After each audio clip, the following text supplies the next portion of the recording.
Okay, everybody, welcome to Who's Your Band podcast. We are glad to be back here. How are you, Sean? Fantastic, buddy. How are you? I'm fantastic too. I'm fantastic because I'm happy with our guest today. We got the great Joey G. Joe Gannascoli. How are you, sir? What's going on, guys? Joey G, chef, actor. Come on, man.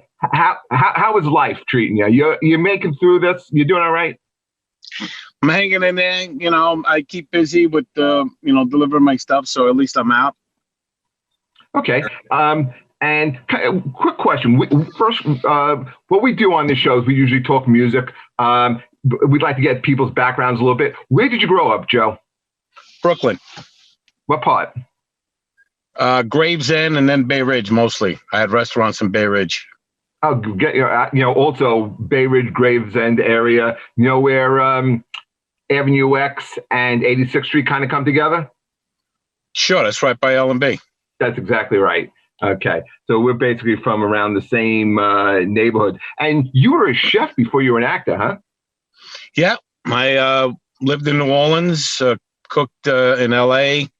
while I was pursuing acting, and I started in Manhattan and then had restaurants in Brooklyn. Where did you go to culinary school, or was it something that you picked up around the house like your mom and grandmother? Nah, I'm self-taught, but I didn't pick anything up around the house. They weren't. We didn't come from a big cooking family with big family meals. You did or didn't? Didn't. You didn't. Okay. And what are the names of your restaurants in Bay Ridge? Because I'm also a big Bay Ridge guy. We're there a lot. 101. Oh, sure. Okay. Yeah, 4th Avenue, 101st. Then I had a soup restaurant called Soup as Art. I had a lounge called the Blue Zoo Lounge. I bounced. I had a few things going.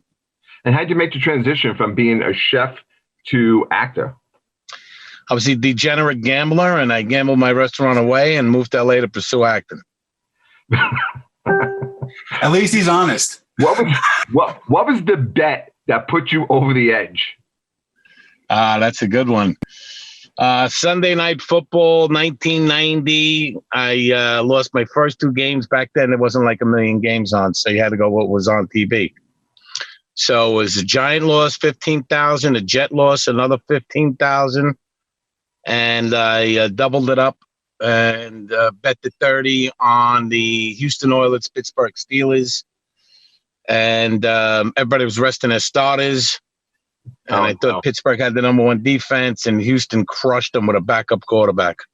Who was it? Cody Carson back then. That's right. I remember those days. Very good. Yeah. Anytime you start going with like the end of the season and you're playing backups, the first game of the year, last game of the year are the toughest games to bet. Yeah, I didn't realize that they'd be resting their starters for the playoffs. So Pittsburgh had #1 defense. And I guess Warren Moon was resting. The Oilers were resting Warren Moon. Right. But, I took Pittsburgh, and 4 days later, I was in L.A. I cashed out, and I did that one time in Vegas. I bet like $30 on the friggin' Patriots. And I was screaming and moaning because I lost $30. And the guy next to me put his hand on my shoulder and goes, "Asshole, I lost 80 grand. All right. I wish that would have been me. So you go out to LA, and do you remember the first break you got, first acting role you were in? Yeah. Money for Nothing. That's where I met Benicio del Toro, and that's where he helped me get started. Tell you the truth. How'd you meet him? On the movie Money for Nothing. It's true story. You went in, you auditioned, and got the role? I got a role, and it was just a day player, but they flew me to Pittsburgh, which was pretty cool. That's pretty cool. And then you wound up being in a couple of movies that I love, man. You were in Ed Wood. Yeah, I had a scene with Johnny Depp. That was cool. You were in Basquiat. Love that movie. That Julian Schnabel. He went to Lafayette. Great artist. Directed some films. Brooklyn High School. That's right. And you were in Mickey Blue Eyes. Mickey Blue Eyes, correct. Right. And then, of course, had the iconic role of Vito Spatafore in The Sopranos. Right, but as you know, my first role was a different character first Yeah, season. That's right. Episode, You were a customer or something? Bakery customer named Gino. That's right. And they loved you so much and they bring you back. Apparently. Isn't that a great feeling? You know what? It all worked out. I mean, I'm very lucky, very blessed. But, I made my own breaks, too. If I don't suggest making my character gay from a book I read about a mobster that was gay, we're not talking right now, I'll tell you that. I actually did the open audition for season 3 for The Sopranos. Oh, you went to one of those Harrison? Harrison? In Harrison. That was the one where Johnny Sack's wife got cast. Yeah, someone else too, but I think she was the big find. Denise Borino, rest in peace. Well, I mean, I'm 6'3", 350. I would have been a big find too, but yeah, that's true. So let's. One thing I saw the other day, which I thought was really, really cool, was I saw you on Bong Appetit. Yeah. How interesting was that? Like, have you ever delved into cooking that way before? Or was it the first time?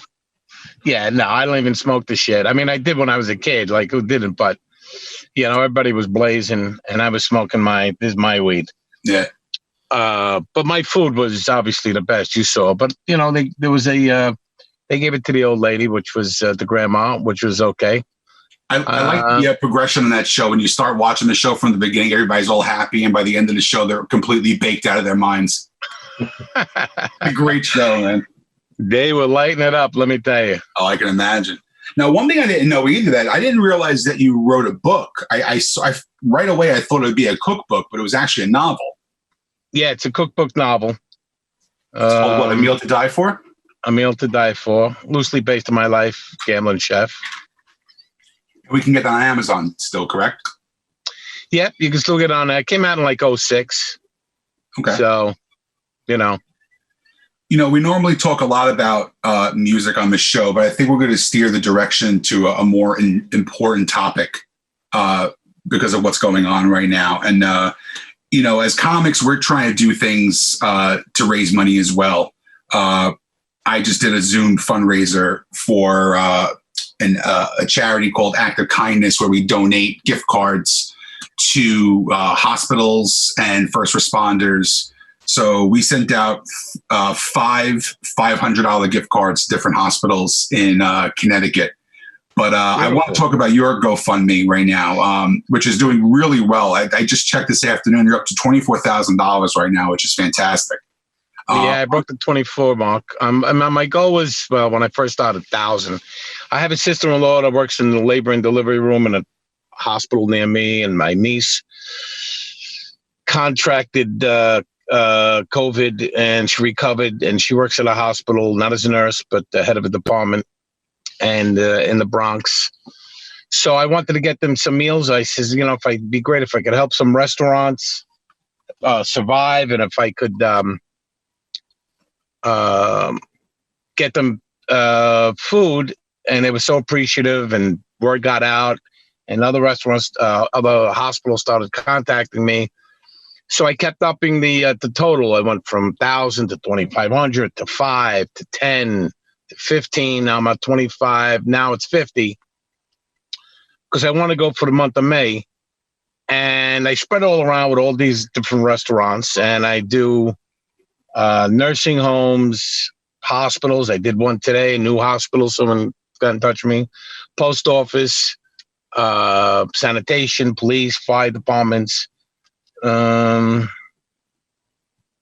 say sanitation. I don't know, but I don't like saying no to anyone. And I got some sums I repeat, and I try to spread it all around, and not only do Italian but Greek, Mexican. Did a big antipasto yesterday, like $700 antipasto, breads, cheeses, meats, stromboli rolls, a chicken palm, grilled chicken, roasted chickens, mashed, roasted. I mean, forget it.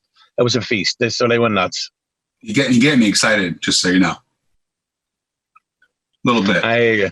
So now, who's doing all? Are you doing all the cooking, or are you outsourcing it with other? No. I buy it from the restaurants, so I'm helping the restaurants, and I'm taking it to the Oh, good. To the places. Yeah. So it's a win-win for everybody, really. You're supporting local businesses as well.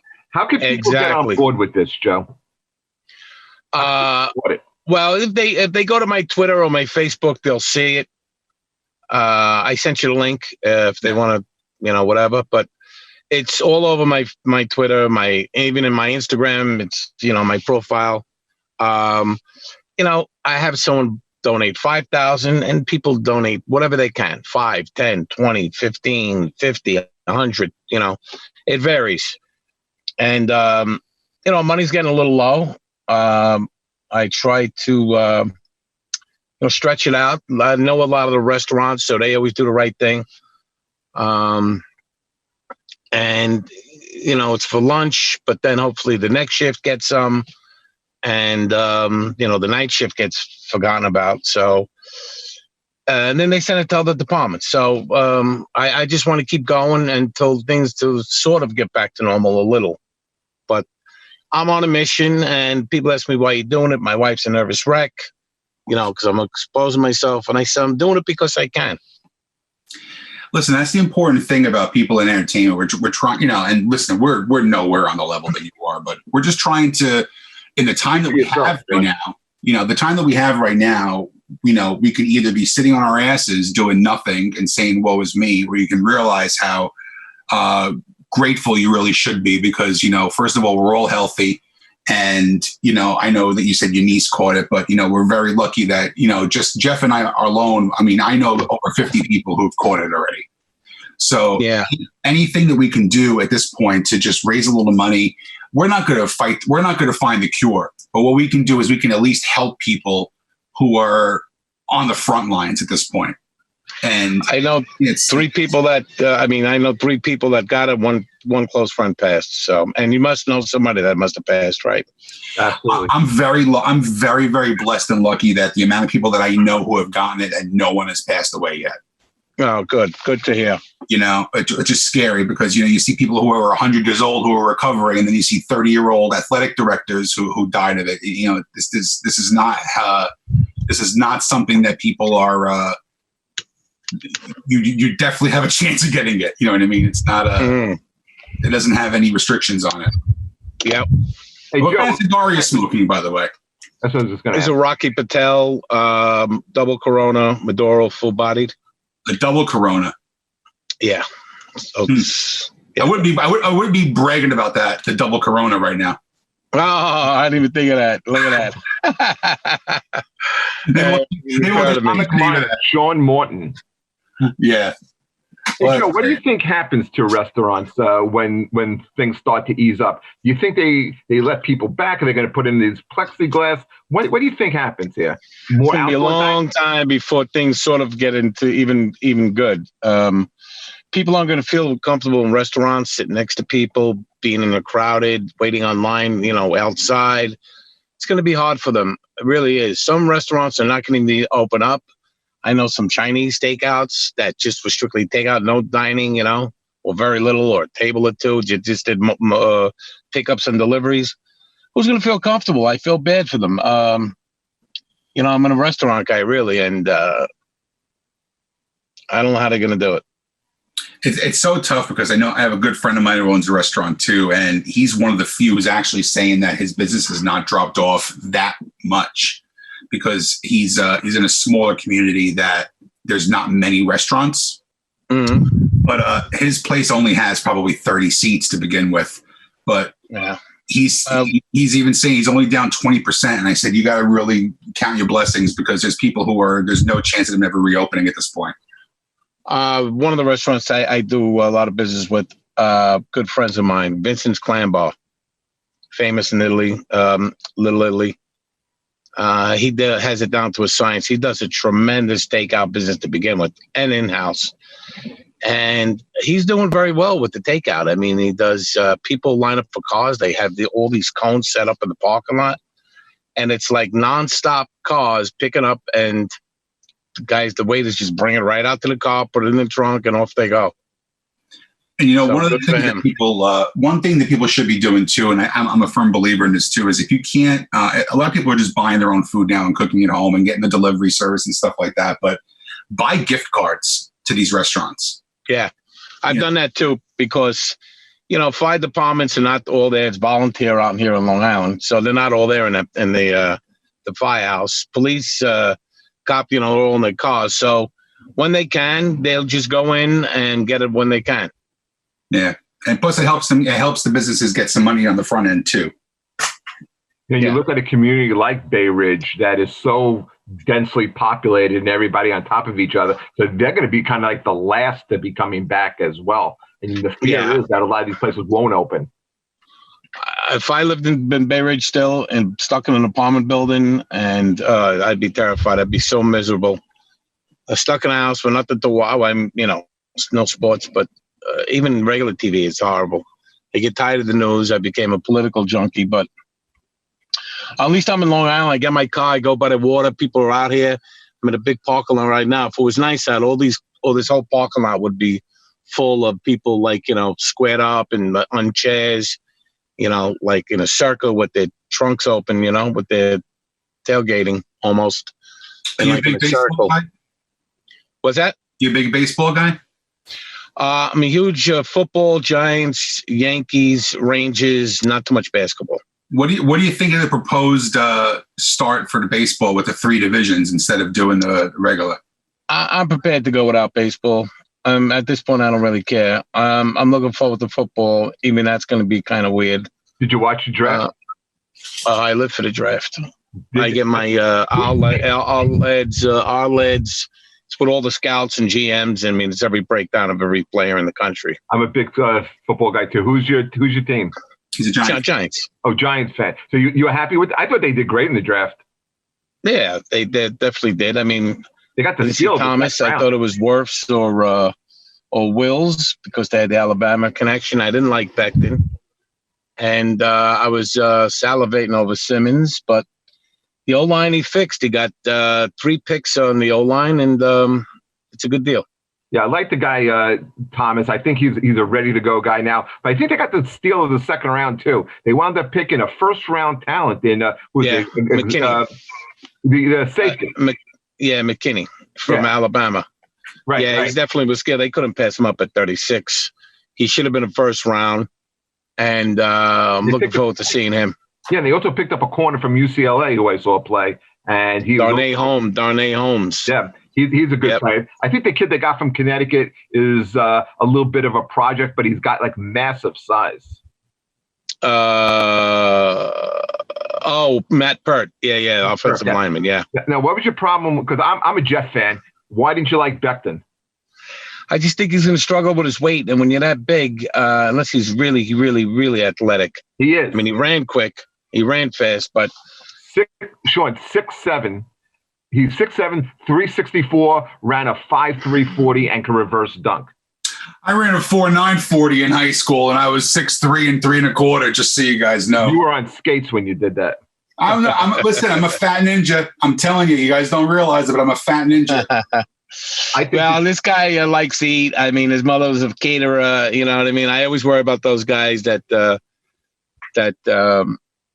can balloon up. I hope not, but we're going to see him. Well, yeah, the Giants had the first pick, so we'll see how they did as far as the old tackles are. They had the first one, so we'll get to see Wirfs and Wills and Becton. I'll get to see because I watch the Jet games. We'll see who got the best of it, but they said that Thomas is NFL ready, so right, and that's why the thing is he is a guy who. Like you said, you got the first pick there of the offensive tackles. You can't strike out. He's the guy who he's going to be. You're plugging him in for the next 10 years. And also, what it does, it moves Solder down to right tackle, and you can plug this kid at. Well, they're going to leave Solder at left tackle now. Thomas is going to right because they lost Remez. And then you won't be able to tell this draft 2-3 years, like with any draft. It always takes 2-3 years. The key with drafts as well. Do you think they start the season on time, or do you think they push it back a month? Well, depending on how, if this thing rebounds, if it, comes back in the fall like they're saying. I just hope if I'm watching, there's no one in the stands that they pipe in the roar of the crowd, because it'll be kind of weird seeing a touchdown without the roar of the crowd, I give credit to all these TV shows that are doing it without audiences. And then I like to watch Fox 5 News in the morning, because that's what I do now. I watch the news all day long. And then once in a while, I leave Wendy Williams on by accident, and she pipes in a fucking laugh track. It drives me insane. Drives me out. Probably does that when there's a live audience too. I don't know about Lenny Williams, but oh my I'm God. glad the viewer's home. Joy Behar's looking shaky. That is true. That is true. So the easiest thing to do is, which I did on GoFundMe. We're going to post a link on the event page on the podcast page on YouTube as well. But the quickest way to actually donate too, if you just go on GoFundMe.com, you can type in Joseph Gannascoli on the top, and it goes right to the GoFundMe itself. Oh, good. You know, I didn't even know that. I should. Yeah, if you just type in your name, it goes right in there, and then people can just contribute right to there as well. So that's perfect, easy Beautiful. Way to do it. We'll also post a link on too. But any and all donations help. I don't care what it is. Just keeps me going. Yeah, we have a very loyal fan base, so I'm sure a bunch of them will chime in. We'll really pump this out. We'll promote this. We're on a bunch of different streaming networks, so we'll absolutely have the word out. Thanks, guys. I appreciate it. Anytime. Yeah. Hey, Joe. Since this is a music show, what is your music allegiance? Who do you like? What do you listen to? I mean, whenever I tried to get into music as a kid, I mean, all my friends did, went to a few concerts, but I was more of like, playing ball. And I love the Woodstock album. I love classic rock. I'm a Led Zeppelin guy. I love Louis Prima. I did like some blues, but not like, always had music on in the car. I'd rather listen to sports radio, now politics. Once in a while, I'll throw on the classic vinyl. But it's mostly, I'm a Zeppelin guy. And of course, my classic disco, because, I like the hard rock, but when you were my age, disco era, that's where the hot rods were. Right. So now you were in Brooklyn. Did you go? Yeah. Was there places like Panache around? Panache. I haven't heard that. It was, let's see, in the late 70s. Pastels was a little later. Pastels. Yeah. That was in Bay Ridge. Yeah, Bay Ridge. Right. And what was the place in Gravesend? Right where we were talking about. Oh, Plaza Suite. Plaza Suite. That's where Sammy the Bull correct. Was shooting there. Correct. Sammy the Bull bought that, and they killed the Albanian owner. That's right. Did you go to these places? I went to Plaza Suite. Yeah, I went to Plaza Suite. I went to some after-hour places. We used to go to Wildwood. Yeah, those were the days, man. Well, how much would it cost me if you dug out that old suit that you wore in the 70s and you wore it right now? What would it cost me to do that? Yeah, I don't think I would come close to fitting in. Yeah, those were. Listen, if you see my young pictures, I was 175 and playing ball, and I used to get more ass than a toilet seat. You were actually the inspiration for one of my jokes that I do on stage, because I talk about being from New Jersey, and I only do this on the road because this is what actually happens. And they say that, you're from Jersey and you're Italian, you're in the mafia. And I go, no, not every fucking Italian fat guy from New Jersey's in the mafia. And they go, well, why are you wearing the velour jumpsuit? I go, well, because it fucking fits. That's why I'm wearing it. And that's exactly the way we roll. Exactly. And look what he's wearing out here now. Exactly. And I wasn't really a jumpsuit guy to fucking make fun of them, but only like recently. I just wear the jacket.